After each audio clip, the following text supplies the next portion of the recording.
বঙ্গবন্ধুকে বাদ দিয়ে বাংলাদেশের ইতিহাস কখনো লেখা যাবে না। কি বললো এই লোকটি, সুন্দর কথা বলছে, শুনেন তাহলে বুঝতে পারবেন।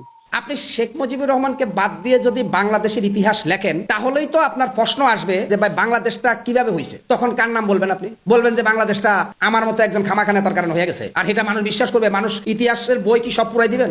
আপনি কি মানে সমস্ত বই পুস্তক বাংলাদেশে নাইলে সব ইতিহাস পুরা দিয়ে দিলেন? আওয়ামী লীগের বই পুস্তক যা আছে শেখ মুজিবের কিচ্ছা কাহিনী সব খতম করে দিলেন। যারা বাইরে আছে, বর্তমানে মোবাইল আছে, স্যাটেলাইট আছে, বাঙালি আমরা জাতি হিসাবে যে আমরা চরম গাদ্দার সেটা শেখ মুজিব কিন্তু জীবিত থাকতে বলে গেছে। 7.5 কোটি কম্বল যখন উনি এনেছে, উনার নিজের কম্বলটা উনি যখন পান নাই, তখন তিনি বুঝতে পেরেছেন যে আপনার পাগলারে জিলাপি দিও না, পাগলা তিতা মিরা বুঝে না। এই জাতিকে তিনি মুক্ত করে তিনি যেদিন বলেছিলেন যে আমি যখন রাস্তা দিয়ে হাঁটি, আমার দেশের কৃষকের গায়ে জামা নেই, আমার দেশের শ্রমিকের পায়ে জুতা নেই, অথচ দুর্নীতিবাজরা কোটি কোটি টাকা লুটপাট করতেছে, এটা বরদাস্ত করা হবে না, আমি কাউকে ছাড়বো না। সেদিন এই শেখ মুজিবুর রহমানের বিরুদ্ধে গভীর ষড়যন্ত্রের যে জাল, সেটা কিন্তু বিভিন্ন মহল থেকে তৈরি হয়েছে যে একে কিন্তু আমরা শেষ।